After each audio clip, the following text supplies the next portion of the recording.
On a quiet winter morning in February 1957, a tragic incident occurred in the peaceful town in northern Philadelphia. It was a day that would forever be etched in the memories of the town's residents. A passerby noticed the lifeless body of a male child, wrapped in a blanket and abandoned in a cardboard box on the side of the road. The discovery of the child's remains sent shockwaves throughout the town, sparking a wave of fear and sadness among the locals. The incident remained a mystery for years, with no leads or suspects, leaving the community grappled with fear, with unanswered questions and an overwhelming sense of loss. On February 23, 1957, the body of a naked, badly bruised, and malnourished body was found inside a cardboard box wrapped in a blanket. The body was found by a student at La Salle College and noticed the abandoned remains of a 3 to 6-year-old boy and reported this event only 2 days later. From there, police scrambled in search of the killer and who this boy may be.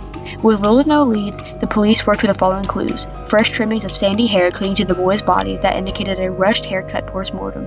This may have been the killer's idea of disguising the boy's identity. Scars on the ankles, foot, and groin, which appeared to be surgical.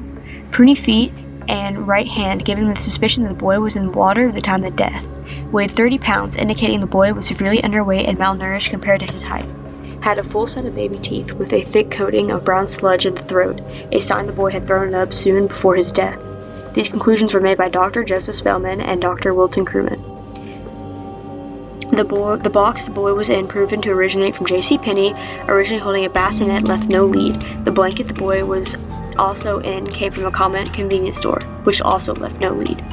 There were several other items near the scene of the crime, including a dead black cat, a blue corduroy hat with an added custom buckle, a pair of black children's shoes too big for the boy, and a yellow flannel in a size 4 that fit the boy perfectly.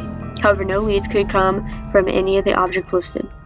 The boy later underwent facial reconstruction surgery for posters. The pictures were all around Pennsylvania and thousands of leads were followed.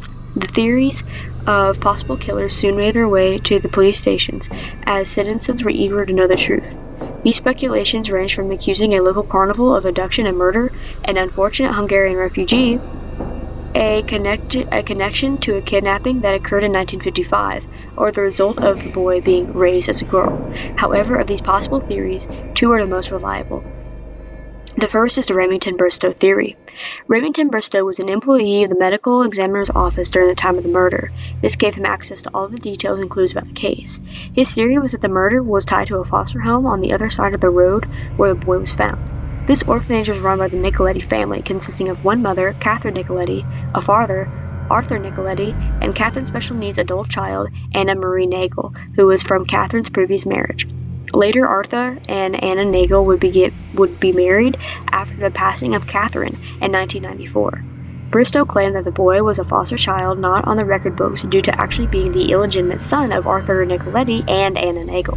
After a fit of rage from Anna Nagel, the boy had been beaten to death. Later, he had been also poorly dumped in a box across from the road from the foster home. While there are many coincidences in this theory, the police concluded Bristow's theory to be circumstantial evidence and had nothing to be held open court. The M theory. The M theory came from a woman in 2002 whose name was only recently released to the public and was kept private for privacy reasons, as Martha E. Davis. She claims that her parents, around the time of the boy's supposed birth, had adopted a boy and kept him in their basement. M claims that the boy had been living in horrific living conditions and was sexually, mentally, and physically abused. M also claims that the boy was mentally handicapped and his hand was never cut. Around the day the boy was assumed to be killed, M states that while her mom was giving his boy his weekly bath, that he had thrown up his supper of merely beans. The mother flew into a fit of rage and beat the boy to death. M, who was only 13 at the time, was traumatized and fell asleep with her mother in the room. The next day, M and her mother disposed of the body in the dumpster. Unfortunately, at the time, this could not be verified as none of the evidence stated could be proven. Later, the boy Martha was speaking of was identified as another boy who was similar in looks, but due to no genetic matching and the use of different names, they were not the same.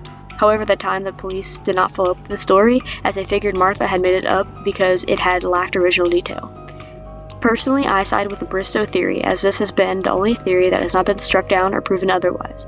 However, similar to all theories, Bristow's is merely circumstantial and contains no concrete evidence, although there are a few coincidences that have left me to further commit to the story.